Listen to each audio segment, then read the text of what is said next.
24 hours after returning to the city, an old friend dragged me to our college reunion. And there she was, Chloe Hamilton, my first love, appearing before me after 5 long years. Without warning, she produced a dazzling diamond ring and proposed before our entire class. The room erupted. Everyone watched expectantly, certain I'd say yes immediately. After all, hadn't I been the one desperately chasing her, practically begging on my knees until she finally agreed to be mine? But they'd all forgotten how at graduation, Chloe had publicly accused me of plagiarizing my thesis, all for another man's affection. Forgot how she fabricated evidence, claiming I cheated on exams and bullied classmates. The university revoked my degree. They ejected me from the ceremony as hundreds of eyes burned into my back. That same day, I fled overseas. Now back in the city I'd sworn never to return to, her best friend Sophie revealed the truth. After you left, Chloe pulled every string, used all her family's influence to reinstate your diploma. She never stopped waiting. Caleb, you've always been the love of her life.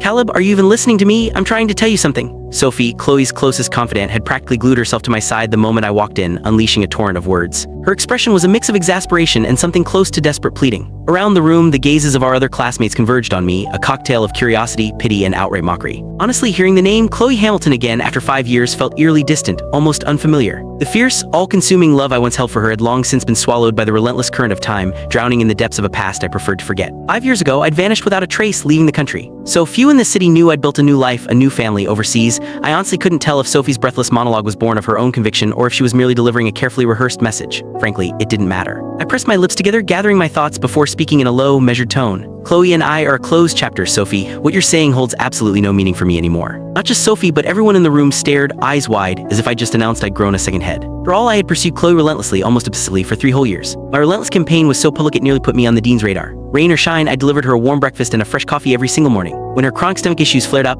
I once scoured every pharmacy in a snowstorm just to find a specific brand of antacid. Every time some clueless guy tried to confess his feelings for Chloe, I'd appear, practically materialize out of thin air to stake my claim. She dreamed of starting her own business but lacked the capital. I not only drained my entire college fund and savings, but even sold the vintage watch my parents gave me for my 18th birthday. In places no one saw, I, who had never known hardship, lived on instant ramen and stale bread for an entire semester to make sure she had enough. Finally, after my relentless efforts, Chloe agreed to be my girlfriend. She played the role of the perfect girlfriend, attentive and sweet. She'd stand up for me, a fierce glint in her eyes whenever someone dared to call me a doormat or whisper about me being a kept man. She'd even let me dream with her, sketching out our future together the day she signed her first big contract. I truly believed she was my soulmate, the woman I'd spend my entire life with. Until our senior year, when Dylan Hayes suddenly emerged. He was Chloe's childhood friend, a ghost from her past who suddenly materialized, transferring into our very own class. At first, I didn't think much of it. I even made an effort to be welcoming, to connect with him. But slowly, subtly, Chloe stopped seeking me out. Our calls grew shorter, our meets less frequent. When I tried to make plans, she'd suddenly have a million excuses. My birthday, she stood me up again. She told me she had an urgent business trip to a neighboring city. A knot of unease tightened in my stomach, so I discreetly went to her company.